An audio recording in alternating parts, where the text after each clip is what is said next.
This is Billy Kay, welcoming you to the final programme of my archive series, The Scots Tongue, a celebration of the history of the lead, first broadcast in 1986 and produced by Bruce Young.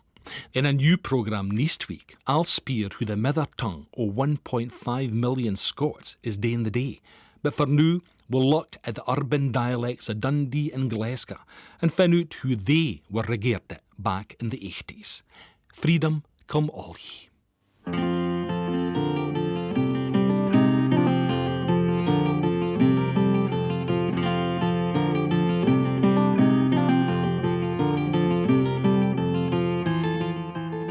Few spak it then, and now there's nane. My parol's sangs lie other lane. Their sense that yince was braw and plain, tint a' together, like runes upon a standing stane among the heather. This is the 6 o'clock news, the man said. And the reason I talk with a BBC accent is because you wouldn't want me to talk about the truth with a voice like one of you scruff. If I talked about the truth with a voice like one of you scruff, you wouldn't think it was true. Just one of you scruff talking. There's a right way to spell and a right way to talk it. This is me talking your right way of spelling. This is my truth. Yous don't know the truth yourselves, because you can't talk right. This is the 6 o'clock news. Belt up. Two pieces of poetry, the first from Robert Louis Stevenson, the second from Glaswegian writer Tom Leonard. They illustrate the distance literature in Scots has travelled since the end of the 19th century. Stevenson, backward-looking, referring to a mist-shrouded never-never land where Scots was pure. Leonard confronting the here and now with a Glasgow voice, insisting that politics and language are bound together. But for Leonard, the politics are class politics, not the nationalist politics espoused by many in the Scots language movement. Since the sentimental Kailyard literature of the 19th century, Scots in a wide range of styles has been the medium of a burgeoning literature, every bit as impressive as the 18th century vernacular revival of Ramsay, Ferguson and Burns. But the 20th century renaissance in Scots literature was even more impressive and unexpected than the 18th century revival, because the spoken tongue had become even more eroded and anglicised, and the literary language was all but moribund. Ian Campbell of Edinburgh University. One of the funny things about the Scottish Renaissance is there was an awful lot of Scottish literature in the 19th century. What we call the Kailyard now, Stevenson, Mrs. Oliphant. There was a lot going on, but it wasn't the kind of Scottish literature that makes a Renaissance. It was exploiting existing media, and there was a lot of Kailyardy stuff which reaches its peak about 1900. So if you say, why was there a literary Renaissance in Scots? The answer is that Scots was being cornered by the Kailyard into a certain kind of thing, Harry Loddery, seaside postcardy, jokey. And what you're getting with the early Scottish Renaissance is a move to rescue Scots from that and put it back into the centre stage as a literary medium to be taken seriously. Was the world astonished then when MacDiarmid tried to take it seriously? Oh, completely. He got some good reviews down south, but a lot of people were busy trying to understand him rather than be astonished by him, and that was true in Scotland too. People had typecast Scots, and one of the tasks of the Scottish literary Renaissance was to get out of that typecast. Why did MacDiarmid use his rallying call back to Dunbar, not Burns? Well, that's just really what we've been talking about. Burns represents a time when Scots was already being cornered, when some people thought that Scots wasn't really for serious things, serious occasions, when Burns was urged by the critics to write in English, which is what he should be doing, and by reaching beyond that to a time when Scotland was independent and had its own Scottish language, MacDiarmid was hoping to get completely clear of that, even at the risk of throwing away the best of what Burns was doing. But MacDiarmid was a man for taking risks. That's what makes him a great poet of the Scottish Renaissance. No 1 in 50 kens a word Burns wrote, but misapplied is Aubrey's property. And gin there was his like alive the day, they'd be the last a kennin' hand to gie. Cruise London Scotties with their braw shirt fronts, and all their fancy friends rejoicing that similar gatherings in Timbuktu, Baghdad, and hell, nae doot, are voicing Burns' sentiments of universal love in pidgin English or in wild foul Scots, and toasting ain was nought to them but an excuse for feathering juniors with their thought. Oh, they've to say was often said afore a lad was born in Kyle to Blawboot. What unco fate makes him the dumpin' grun for all the sloppy rubbish they jaw out. More nonsense has been uttered in his name than in ony's born liberty and Christ. If this keeps spreading as the drink declines, sign turns to tea, weighs me for the zeitgeist. As MacDiarmid makes clear in his great poem A Drunk Man Looks at the Thistle, it's the way in which Burns has been misused that he's reacting against. But the stravaiging intellectual qualities of MacDiarmid's Drunk Man could never attract a popular audience the way, for example, Burns did with his songs. MacDiarmid's Scots, extended with borrowings from the medieval language and a host of dialects, was hardly the language spoken in the streets. But as a communist and a nationalist, MacDiarmid did want to raise the nation's consciousness and show that Scots could be the stuff of great poetry. Many ordinary people recognised the worth of his attempt. Ellie MacDonald from Dundee recalls a train journey back to her home city. I mind one time we were coming in from Edinburgh, and this student friend of mine, he was doing English up at Dundee University. He was an English chap himself, and he was going on about only intellectual people and university people and educated folk could understand poetry, especially the likes of MacDiarmid. And just at that time, the gear come along and I asked to look at the tickets. And my friend says to him, we've just been to Edinburgh to a poetry reading. And the gear says, oh, I ken poetry. He says, oh, yes, do you? He said, Burns? He says, oh, no, he says, voor nachte the jou trommel I saw your antron thing, a water Galway at chattern lacht the yon ding. My friend looked up and says, MacDiarmid? He says, oh, aye, MacDiarmid. And after he went away, I says, aye, I'd like you to find some guy in England on a train that could quote you any of your poets right off. And why did he ken MacDiarmid? He was actually a member of the Communist Party, and when MacDiarmid had been in the Communist Party, he'd met him then. And of course, although the Communist Party at one time was important to MacDiarmid, his poetry always was more important. And the man had bought a book and read it and liked it and understood it. Much has been made of the artificiality of plastic Scots, but few can deny MacDiarmid's successful use of it as a literary language. It gave Scots written status because people realised it was possible to produce a Renaissance literature in Scots. And I think the collected poems of MacDiarmid, in 2 volumes that we've seen recently, on the marketplace of Penguin Books, represents what a success that is.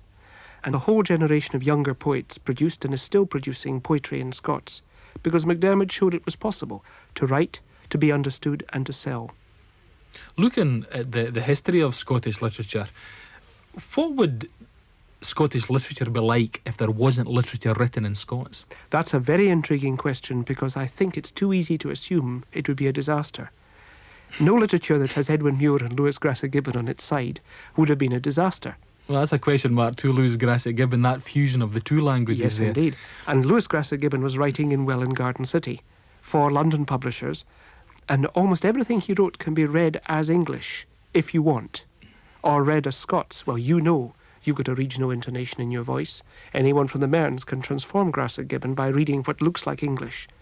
Literature without plastic Scots could have worked, but it would have been a bit more dependent on the number of people of the quality of Grasset Gibbon and Gunn and Muir who would have come along and experimented in English or English readable modes. You saw their faces in the firelight, fathers and mothers and the neighbours, before the lamps lit up, tired and kind, faces dear and close to you. You wanted words they'd known and used, forgotten in the far-off youngness of their lives, Scots words to tell to your heart how they wrung it and held it, the toil of their days and unendingly their fight. And the next minute that passed from you. You were English, back to the English words, so sharp and clean and true, for a while, till they slid so smooth from your throat, you knew they could never say anything that was worth the saying at all. Chris Guthrie from Lewis Grasset Gibbon's novel Sunset Song contemplating the nature of the dual linguistic background most Scots share.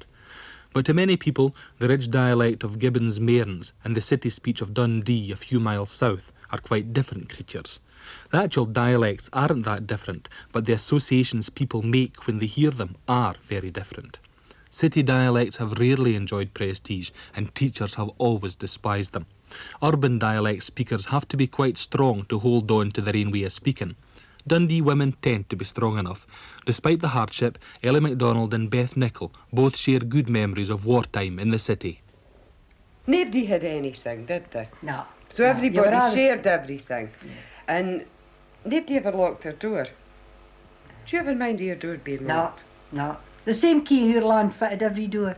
Yeah, but nobody but El Abdi left their doors open, and my granny was in the wardens during the war. You might be in the wardens with your wee tin helmet sitting on the plane. And Belle Peter would go and make donuts, and Lizzie would go and make something else, and somebody'd make a cup of tea. Chris was sitting there at 2 in the morning drinking tea, henny perty, bloody aeroplanes flying out. No, but it was great. I really loved it. However, a mother's enthusiasm for local history and the local dialect isn't always shared by the daughter. Well, I was asking her to fix the back of my hair before I come out today, and she says, you can make a fool of yourself on your own without me giving you any help. and why did she think you were going to make a fool of yourself? Well, she thinks it's terrible. If anybody speaks Broad Dundee in front of Brenda thinks that's terrible. You should always try to better yourself, Brenda said. And I says, OK, I've bettered myself, but I'm no forgetting where I come from. No for anybody. But and would you say her attitude is typical or untypical? That's typical. They didn't mind imitating Americans, but how their folks speak, they didn't want to speak like that. They'll do it when they're bairns. When my wee lassie was at school, the younger one, she had a good wee voice on her. You know, she could speak English and she could speak Scots.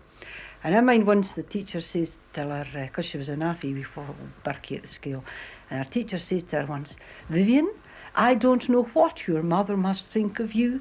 And she says, my mother says I'm a Ramstam steery wee ranterpike. I told her that a wee while ago and she didn't even ken what I was talking about. But she ken it when she was 7 years old. Yeah. But she doesn't ken it now. Whether she'll come back till I didn't ken. No, I didn't think they will, Ellen.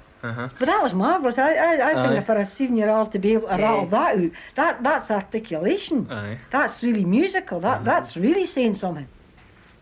These city dialects are sometimes despised, they're looked down on, partly because they're not felt to be as historically authentic as the rural dialects, partly because people associate the rural dialects with a pleasant, perhaps somewhat romantic, country way of life. However, this prejudice against the city dialects, I think, will have to be overcome. The city dialects, they operate, people can communicate in them, people can use them, they can converse in them just as effectively as people can in the rural dialects.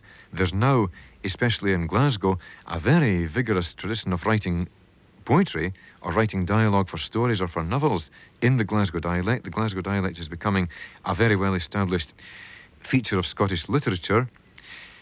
The city dialects will have to be accommodated. There will have to be room for them in any revival of Scots that takes place.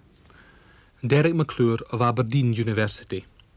The debate about the merits of rural and urban speech really became polarised in the 1930s when the Scottish National Dictionary stated, owing to the influx of Irish and foreign immigrants in the industrial area near Glasgow, the dialect has become hopelessly corrupt. Scholars who knew that Scots had been erroneously described as corrupt English for centuries should have known better than to fall into that holier-than-thou trap.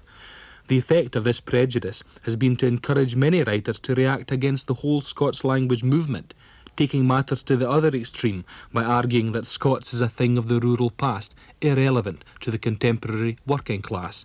But how can it be irrelevant if the urban Scots dialects are what most of the working class actually speak? However, that's not to say that there haven't been some legitimate targets for anger and satire.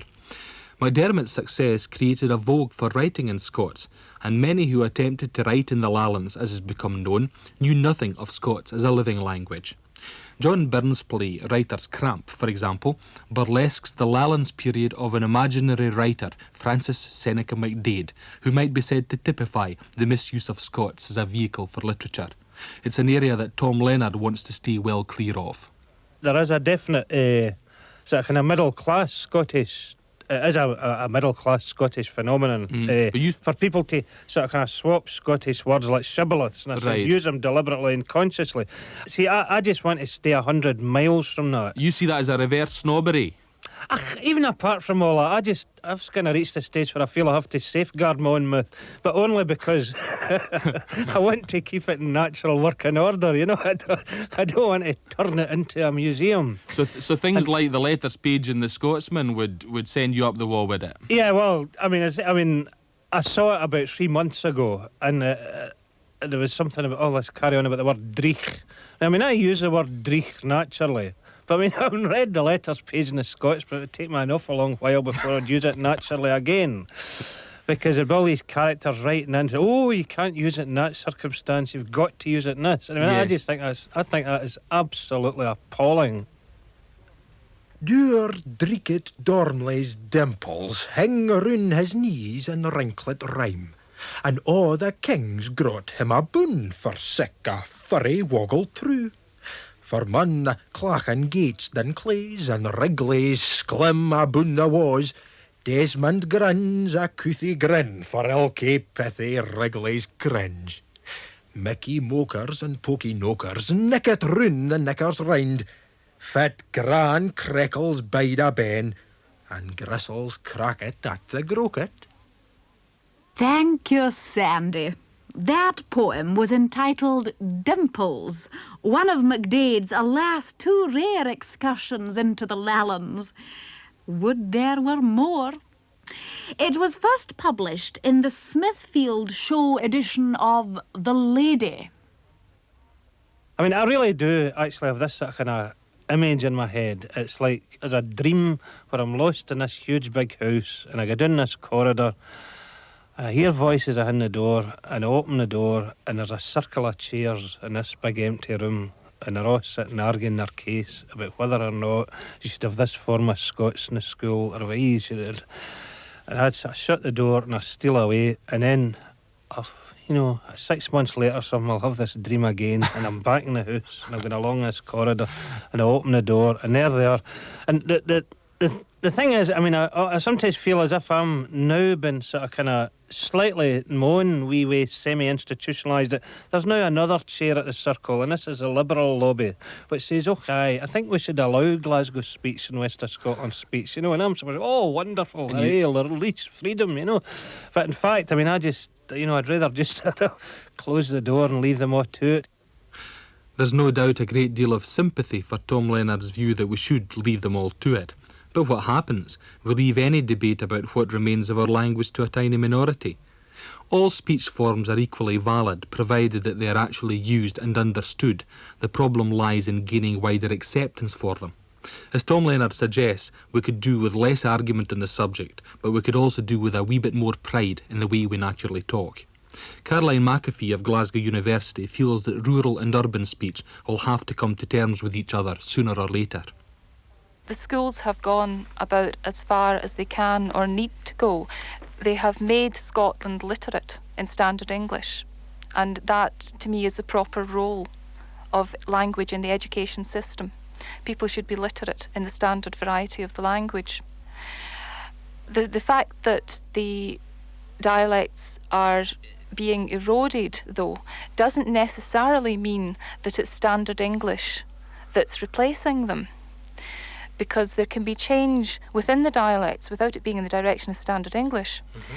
And I think it's the urban dialects which are coming to dominate as the source of change. It's innovations in urban speech which tend to spread out to rural areas because of the prestige that urban life has for young people.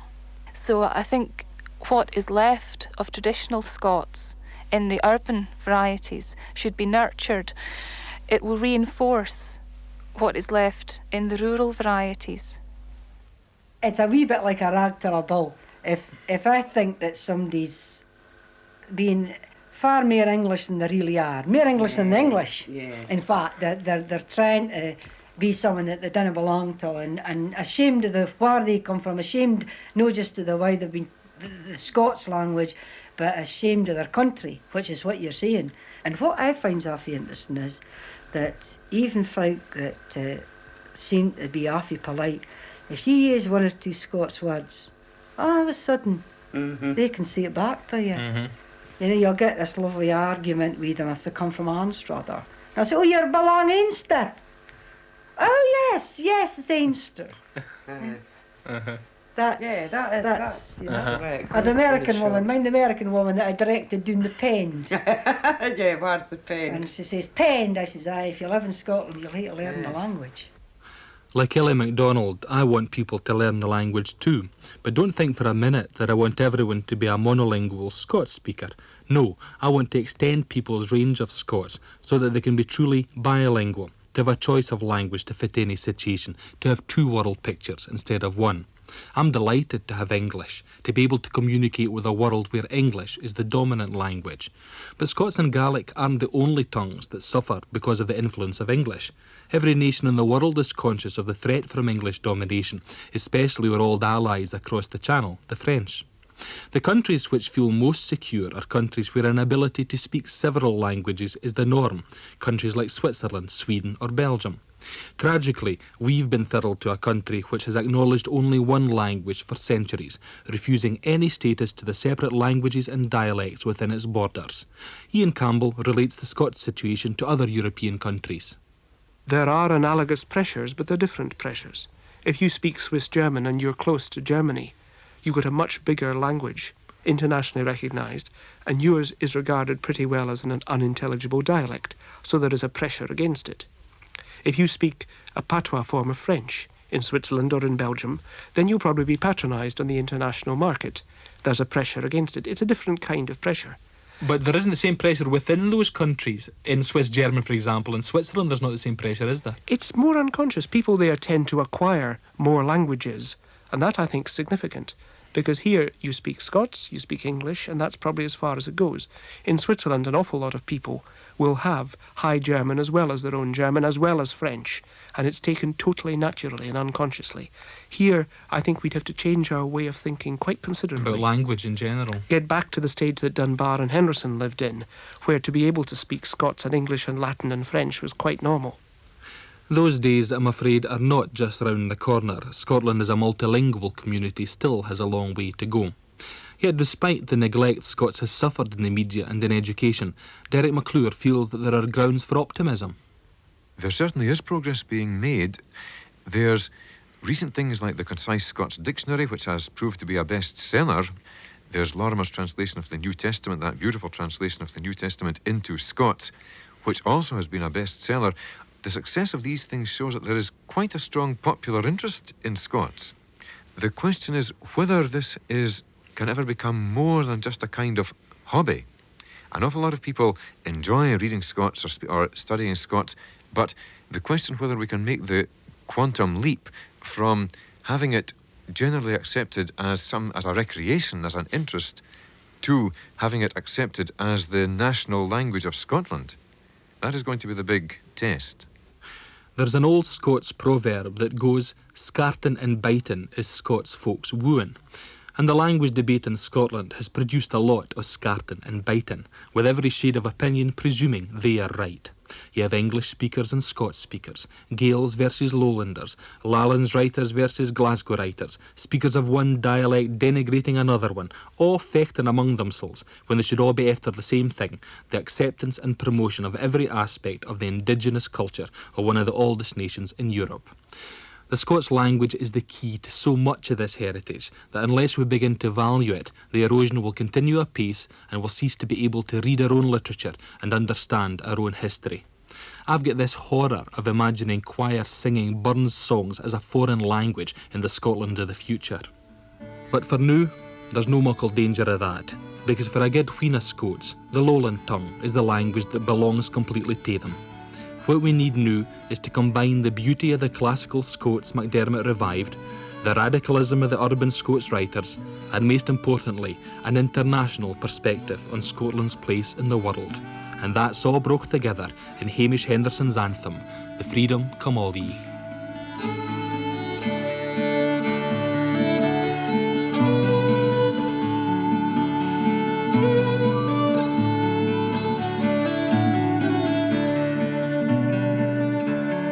Rock the wind and the clear day dawn, lost the clouds, he'll start gouty, how are the bee? But there's near not a rock wind blowing through the great glen of the world today. It's a thought that would gather rottens, all the rogues that gang gallus fresh and gay. Take the road and seek the loners, for their help lies to sport and play. Many mere valor bonny callans march to war when the braggarts crustly craw. Norway winds be petted and clacking, mourn the ships sailing in the broom below.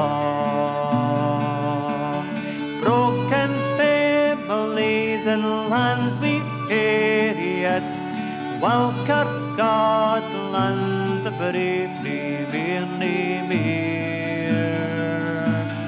Black and white in the London Marriott marks the vile barracks of the master's bear.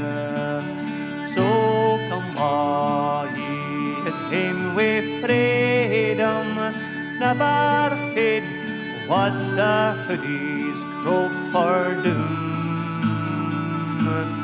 And your puss, oh, the bairns o' Adam, will find bread, barley brie and painted room. When MacLean meets with friends and Springburn, all the roses and geens will turn to bloom. And the black boy frae hunt nigh hanger, gangs the foul gallows o' the burghers